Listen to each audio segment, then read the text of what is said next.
Viewers next इस ड्रामे में दिखाया जाएगा कि ज़ीशान का दिल सैरिश से बहुत ज़्यादा खराब हो गया है। सैरिश की इस हरकत ने सारे घर वालों को बहुत बड़ा दुख दिया है। इधर से ईमान जो के आहत को समझा रही है कि हमें अब माफ कर देना चाहिए आती को। कुदरत अपना इंसाफ खुद ही ले लेती है और बाबा उससे दूर नहीं रह पाएंगे। इधर से शिफा जो के फैसला कर चुकी है कि वो सबके सामने हकीकत ले आएगी और वो ऐसा ही करती है। वो ईमान के पास जाती है और जाकर उसे सारी सच्चाई बता देती है। वहाँ पे खड़ा आहत ये सारी बातें जब सुनता है तो हैरान रह जाता है और कहता है कि मैं कहता था कि मेरा भाई ऐसा कर ही नहीं सकता। उसकी नजरों में ये सब कुछ था ही नहीं, सच्चाई थी, झूठ नहीं था, लेकिन तुम लोगों ने मेरे भाई को झूठा साबित किया। जिस पर शिफा कहती है कि भाई ऐसा कुछ नहीं है, सैरिश ने ब्रेन वॉश कर दिया था आपी का, और जो आती है उसने इसीलिए तो आपको नहीं बताया ताकि आप कहीं ईमान आपी को छोड़ ना दे। वो आप लोगों को एक साथ देखना चाहता है। आती को जब वहाँ पर बुलाया जाता है तो आती और आहत बहुत रोते हैं। ईमान भी बहुत रोती है और रो रो कर माफी मांगती है। मुझे माफ कर दें, मुझे ऐसे यकीन नहीं करना चाहिए था सैरिश की बात का, मुझे आती की बात को भी सुनना चाहिए था, समझना चाहिए था और फिर कोई फैसला करना चाहिए था। ईमान को आहत माफ तो कर देता है लेकिन उसके दिल में ये बात रह जाती है कि इसकी वजह से मैंने अपने भाई को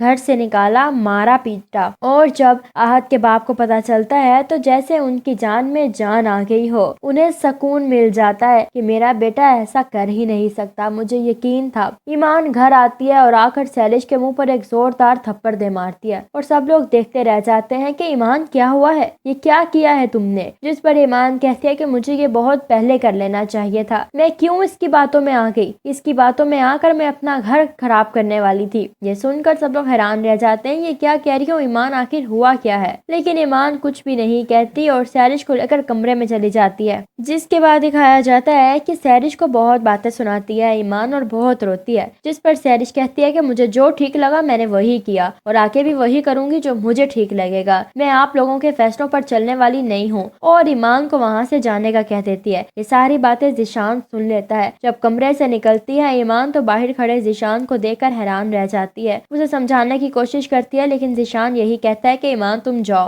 मुझे सैरिश से बात करनी है। कमरे में आता है और सैरिश के मुंह पर एक जोरदार थप्पड़ दे मारता है कि मैंने तुमसे शादी इसलिए की थी क्योंकि तुम मजबूर थी, लेकिन तुम इस हद तक गिरोगी मुझे यकीन नहीं आ रहा। और उसे अपने कमरे से धक्का देकर बाहर निकाल देता है। ये सब कुछ बिल्कुल भी बर्दाश्त नहीं होता है सैरिश से। वो कहती है कि मैं जान ले लूंगी शिफा की, उसकी वजह से आज मैं बर्बाद हो गई हूँ। वो छुरी उठाती है और शिफा की तरफ भागती है तो शिफा उसको देखकर हैरान रह जाती है। सब लोग सैरिश को पकड़ रहे होते हैं तो सैरिश कहती है कि मैं छोड़ूंगी नहीं इस शिफा को, ये समझती क्या है कि मुझे ऐसे सबके सामने रुस्वा कर देगी और मैं इसको छोड़ दूंगी। तो शिफा कहती है कि इसमें कसूर भी तुम्हारा ही है, मेरा कोई कसूर नहीं है। और वो जोर जोर से चीखती है तो सैरिश अपनी ही नब्ज काट लेती है, इतना ज्यादा गुस्से में आ जाती है। फौरन से लेकर सैरिश को हॉस्पिटल जाया जाता है। डॉक्टर्स कहते हैं कि ब्लड बहुत ज्यादा बह चुका है, आप लोग ब्लड का अरेंज करें। ब्लड जब लगता है जिसके बाद दिखाया जाता है कि सैरिश अब कुछ होश में आ गई है। सब लोग उसे प्यार से समझाते हैं, सब लोग उसको समझाते हैं कि अब बस करो, हम तुम्हें कुछ भी नहीं कहेंगे, हम लोग अपनी एक नई जिंदगी शुरू करेंगे तुम्हारे साथ, तुम पुरानी सारी बातें भूल जाओ। और सैरिश ये देखकर हैरान रह जाती है कि मैंने इन सब के साथ क्या किया और ये लोग मेरे साथ ऐसे पेश आ रहे हैं। ईमान भी वहीं होती है और वो भी माफी मांगती है कि अब बस कर दो और सब लोग फिर एक अच्छी जिंदगी गुजारते हैं। इधर से शिफा का रिश्ता भी ईमान ले आती है आती के लिए और अब की दफा सैरिश को कोई एतराज नहीं होता। व्यूअर्स आप लोगों को ये ड्रामा सीरियल कैसा लगा, अपनी कीमती राय का इज़हार कमेंट सेक्शन में जरूर कीजिएगा और ये भी जरूर बताइएगा कि इस ड्रामे का सीजन 2 भी आना चाहिए। वीडियो पसंद आए तो लाइक करें और चैनल को सब्सक्राइब करें। Thank you.